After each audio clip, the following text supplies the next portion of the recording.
Coucou tout le monde, j'espère que vous allez bien. Aujourd'hui je vous retrouve avec une nouvelle vidéo et je vais vous parler de La mémoire des couleurs de Stéphane Michaka aux éditions Pocket Jeunesse. On suit l'histoire de Mauve, un garçon qui a 15 ans qui se retrouve à atterrir dans une brocante. Il ne sait pas ce qu'il fait là, il ne sait pas d'où il vient, il ne sait pas qui il est. Et c'est une jeune femme qui s'appelle Anna qui va l'accueillir, qui va le recueillir dans cette brocante et qui va lui dire eh ben écoute mon petit, t'es pas le premier comme ça, je t'apprends que tu t'appelles Mauve et t'es pas le premier, j'ai déjà accueilli Gris et Rouge avant toi, ils sont déjà partis, ils sont déjà loin. Le roman est séparé en 3 grandes parties. La première partie, Mauve ne sait pas du tout ce qu'il fait là, il est complètement perdu et en plus il se rend compte qu'il peut lire dans les pensées des autres personnes, ce que tout humain normal ne fait pas. Donc il se dit déjà qu'il est un petit peu différent des autres.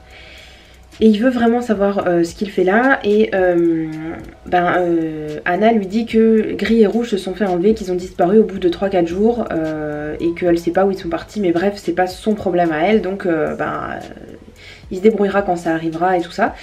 Donc Mauve il a un petit peu peur et il décide de sortir de cette brocante et d'aller voir un petit peu ailleurs, de rencontrer des gens. Il va rencontrer certaines personnes qui vont... ce qui va lui permettre un petit peu de comprendre où il se trouve, de voir qu'il est différent des gens qui habitent dans cette ville. Et il va découvrir du coup qu'il a d'autres pouvoirs particuliers. Dans la deuxième partie, on va assister au rêve de Mauve, où il va vraiment en apprendre beaucoup sur lui, parce que ça va être des sortes de flashbacks de sa vie passée. Donc on va vraiment apprendre beaucoup de choses, énormément de choses. Donc ça fait comme si c'était une sorte de mise en abîme de l'histoire vraiment que l'auteur voulait nous raconter, puisque l'histoire en fait sur Terre, bien sûr qu'elle a une certaine importance, mais disons que tout ce qui se passe et tout l'univers qui est construit, tout cet autre univers quoi, que l'univers terrestre, et c'est vraiment ça qui est intéressant et c'est vraiment sur ça que porte l'histoire. Parce qu'on est dans un monde un petit peu futuriste où il y a beaucoup de machines et où la technologie est très avancée, ce qui fait que Mauve a certains dons particuliers. Mais tout ça en fait on vous le raconte pas dans la 4ème de couverture, du coup je préfère pas aller trop loin. Mais sachez que du coup cette partie là est super intéressante et à la fois assez flippante, parce que on a l'impression qu'on est assez proche finalement de cet univers là, de ce futur là. Et du coup je me dis si ça arrivait vraiment, et on serait pas dans la merde quoi. C'était super intéressant à suivre et je trouve que on fait souvent des univers futuristes qui se ressemblent assez, et là je trouve que de mêler des histoires de couleurs, de mêler...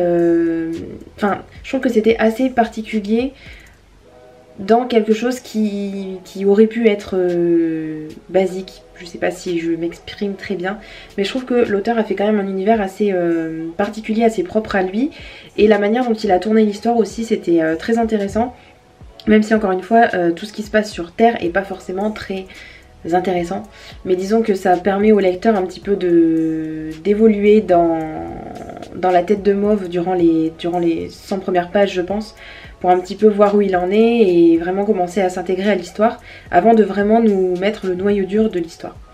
Et puis on a une 3ème partie où là on comprend l'enjeu en fait de tout ça, pourquoi Mauve se retrouve à cet endroit là dans cette ville. C'est difficile d'expliquer sans vous spoiler, voilà, mais sachez que c'était une bonne lecture, j'ai vraiment beaucoup aimé et c'était assez particulier, fascinant, à la fois assez effrayant à certains moments. J'ai beaucoup aimé et si vous avez envie de le lire surtout n'hésitez pas à le faire, et si vous l'avez fait n'hésitez pas non plus à me dire en commentaire ce que vous en avez pensé.